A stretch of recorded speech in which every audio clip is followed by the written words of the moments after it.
La centrale électorale vient d'avoir une réunion importante avec le ministère des Droits humains et certains services de l'État qui se chargent du mécanisme de paix régionaux et même nationaux.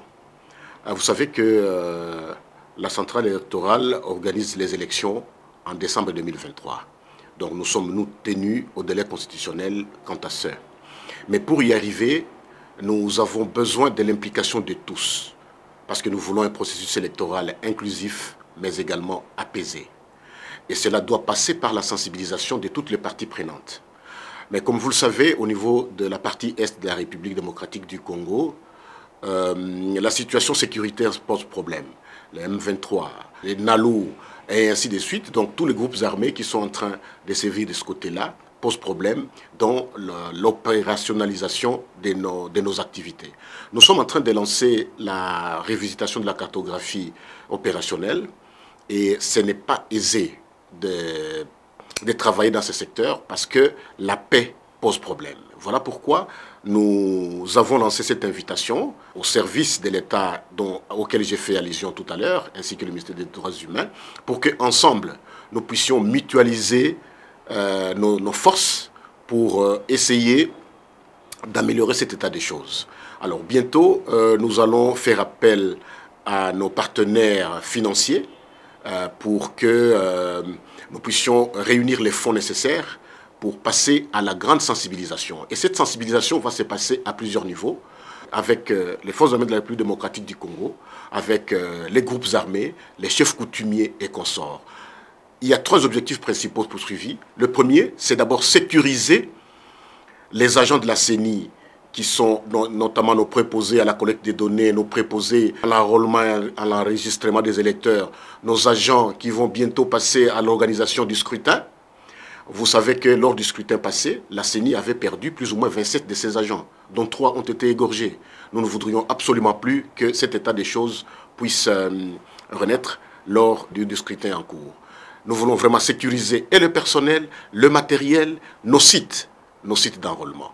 Mais deuxièmement, nous voulons également que les groupes armés soient impliqués dans ce processus. Si nous pouvons obtenir une trêve pendant la réalisation de nos opérations, ça pourrait être une très très bonne chose pour la République. Les conflits internes, vous savez qu'il y a beaucoup de conflits internes qui peuvent être un frein à l'exercice de nos attributions là-bas, notamment lors de l'enrôlement et lors de la cartographie. Les chefs coutumiers doivent être impliqués, la population, les jeunes. Donc nous voulons vraiment mettre sur pied un programme spécifique au niveau de la région de l'Est, mais en mobilisant les fonds.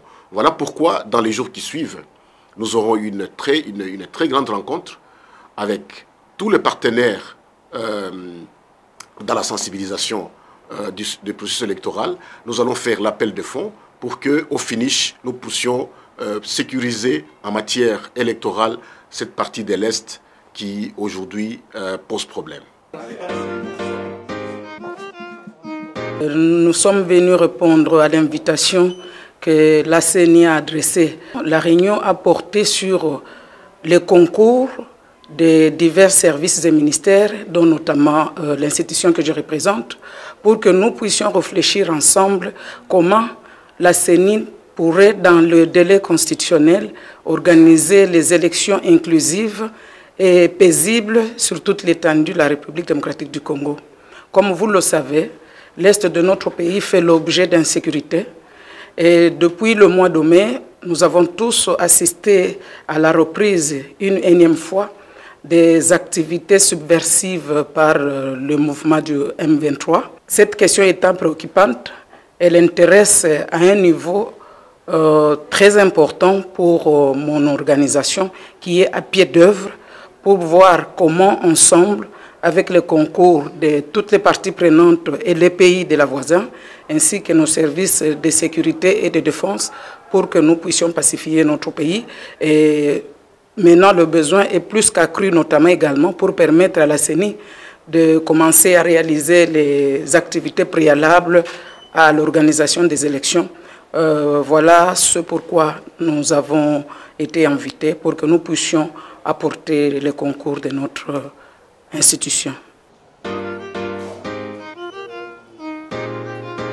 Dans les attributions qui sont les nôtres, en tant que mécanisme de coordination CIRGL, nous avons à accompagner les élections dans notre pays, car c'est la base de la stabilité, sécurité, paix, ainsi que le développement que tout le monde souhaite dans ce pays. Ainsi, la CNI peut compter sur nous, ainsi que toute autre institution ici présente, pour le soutien approprié, et que cela est un devoir citoyen.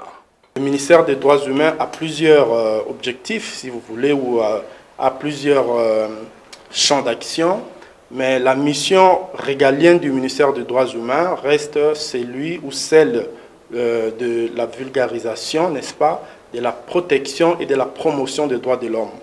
Alors, par rapport à cela, nous avions participé aujourd'hui à cette réunion pour essayer de prendre en charge toutes les questions du respect des droits de l'homme, n'est-ce pas, dans toutes les zones à conflit, dans toutes les guerres ethniques ou encore dans toutes les guerres intercommunautaires. Donc le ministère des Droits humains s'engage à accompagner la CENI pour avoir des élections apaisées et inclusives. Merci beaucoup.